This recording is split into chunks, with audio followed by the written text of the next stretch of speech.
Thank you. Thank you. It is so good to be with you. I have to lower the microphone like 2 feet after Glenn Youngkin. Thank you, Glenn. Always making me look like a small man.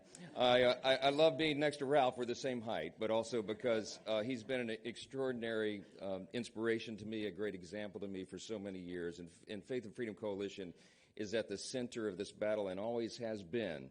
And I believe that we're walking into our finest moment. I really do. I really do. We've been through a valley, and I think it's much brighter on the other side. And I believe God's hand is in this, and I think a lot of people are opening their eyes to that right now. You've heard a lot of talk this week about two primary themes. One is unity. Boy, that's so sweet to hear, right? Our party's unified right now. It's been great. I was 4 inches taller when I became Speaker of the House, by the way. They beat me down mercilessly, but that's okay. We're still going to go.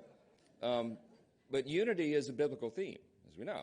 I mean, it was Jesus himself. Remember in Matthew 12, he was confronting the Pharisees, and it said he knew their thoughts, of course. And that's where we get the famous passage where he says, any kingdom divided against itself will be brought to desolation, and any city or house that is divided cannot stand. And we've been divided in the country, and we need a moment of unity. And I believe that's a moment that God may be calling us to. And I think our party can lead the way, and I'm so excited about that.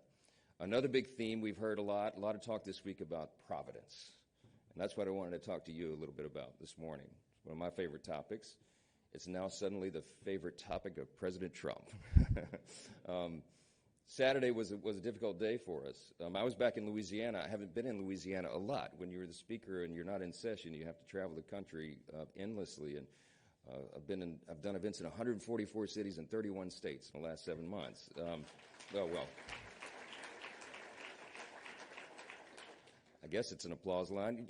I want your sympathy, I suppose. I don't know.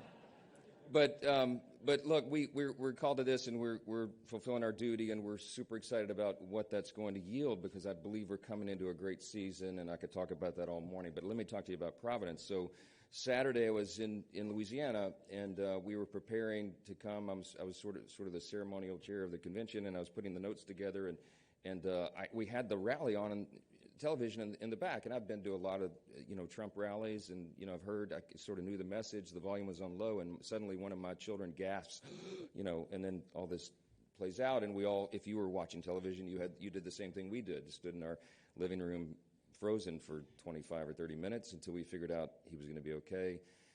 And after that, my thoughts immediately went to our first president. Why? Because many of us remember the story, we used to call him the bulletproof president, the bulletproof George Washington. Many of you know that story well. But the famous tale of him, and it's a true story, of course, in the French and Indian War, our first president began as an Army colonel, young Army colonel, and he was riding through a barrage of gunfire in the valley, and it was an ambush, and was shot at countless times, and 2 horses were shot beneath him and killed. He jumped on a third horse and completed the battle heroically, and he was the hero of that battle. And he came out of it afterwards, and he opened his coat, and he had 4 bullet holes through his coat. None of them hit him. And he was so moved by that experience, as one is, and he wrote back to his family, and he said, "The divine hand of providence spared me on this day." And Washington knew that he had more to do, and he just sensed that. He felt the hand of providence. He felt God's calling on his life. He wrote about it eloquently. And many years later, the Indian chief who was in charge of that ambush met him, and he said, "Oh, this is the one who was saved by the Great Spirit." And Washington said, "Tell me more." "Well, we trained all of our fire on you, and no one could hit you, and it was short range." So I thought of that story immediately Saturday night, and I pulled out my old account of it, the history book, to read it, and I went, "Oh my goodness." That event took place less than 50 miles from where Donald Trump evaded a bullet on Saturday. It was in Pennsylvania.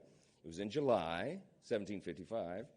So I knew I wouldn't talk to him that night. I didn't want to call him. I knew his phone would melt down. But I sent President Trump a text, and I said, "Mr. President, we've talked many times about the divine hand of providence, but the first president had a similar experience less than 50 miles from there."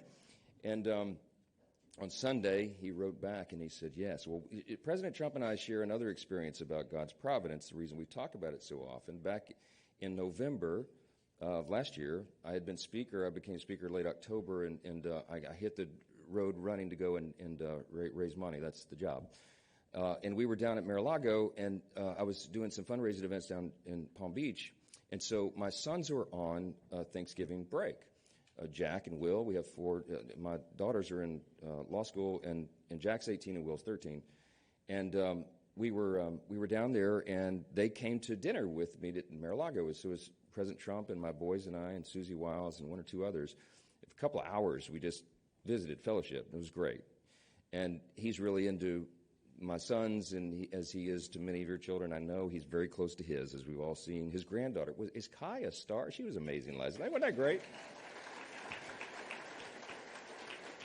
So there's a point to this story. We were talking, and I was talking about providence with the president, with my boys. I wanted to see us interact about that. And so the next morning, I was down at another hotel down on Palm Beach, and we were having some fundraising meetings with big donors.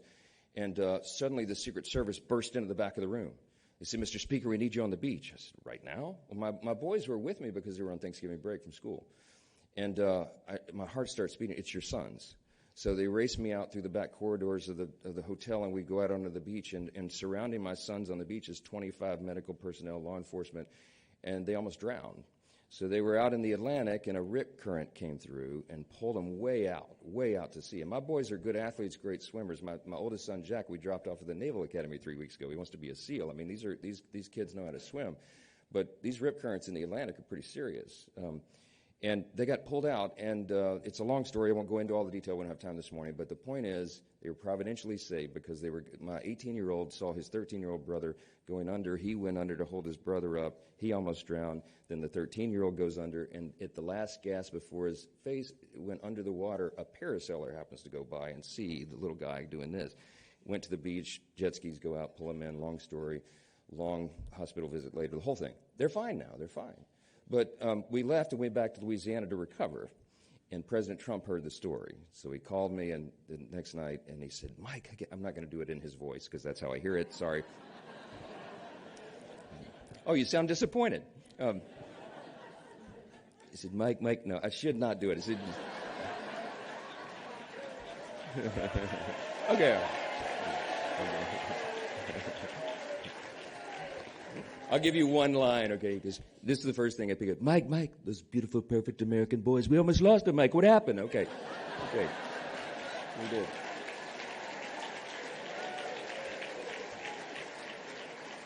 I said, "We did, Mr. President. It's this very serious thing." "Mike, tell me what happened." They said, "It's a miracle." It was a miracle. I told him the whole story in detail. And he was so moved by that because he's very close to his sons as well, to his children as well. And it resonated in his heart. And we talked about God's providence. And for the next 4 or 5 conversations I had with President Trump over the next several weeks, he brought this up at the beginning of every conversation. He was so moved by the fact that he said, "You wouldn't even have had a Thanksgiving, Mike. You'd never have another Thanksgiving." I mean, think of it, Right, I know.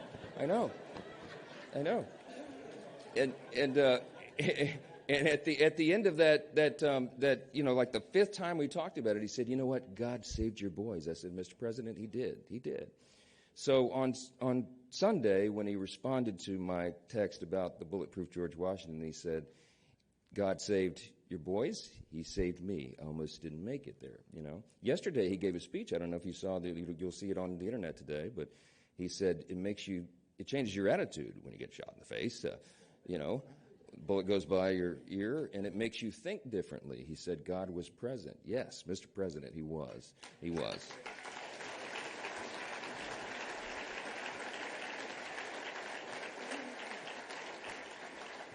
We talked about it again in the box last night during the convention. This is be a central theme in his heart and mind for some time, as it would be all of us.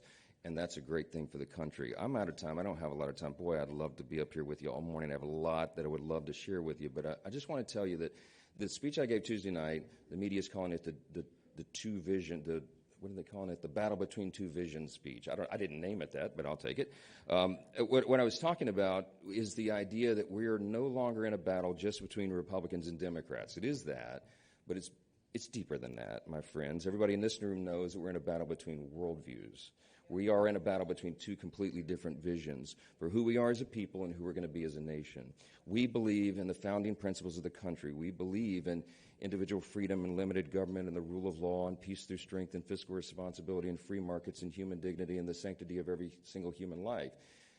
We also believe in that divine hand of providence. And as Washington told us in his famous farewell address, he said, of all the dispositions and habits which lead to political prosperity, religion and morality are the indispensable supports.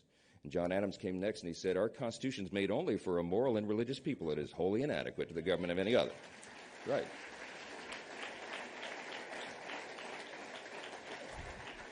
I have taken so many slings and arrows just for being a person of simple faith, and I'm not afraid to talk about it, and we should not be, because the founders were not afraid to talk about it, and previous generations of leaders in this country were not afraid to talk about it, and that is why we are the greatest nation in the history of the world. It's not even close, not even close.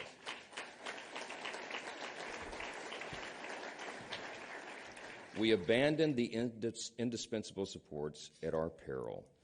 I'll leave you one more thought.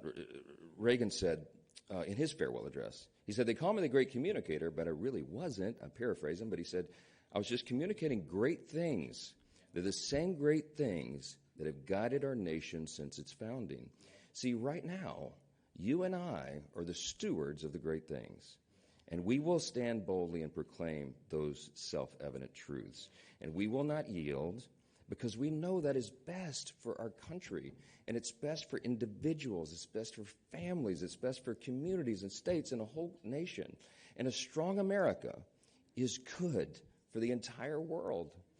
We are the stewards. This is the last best hope of man on the earth.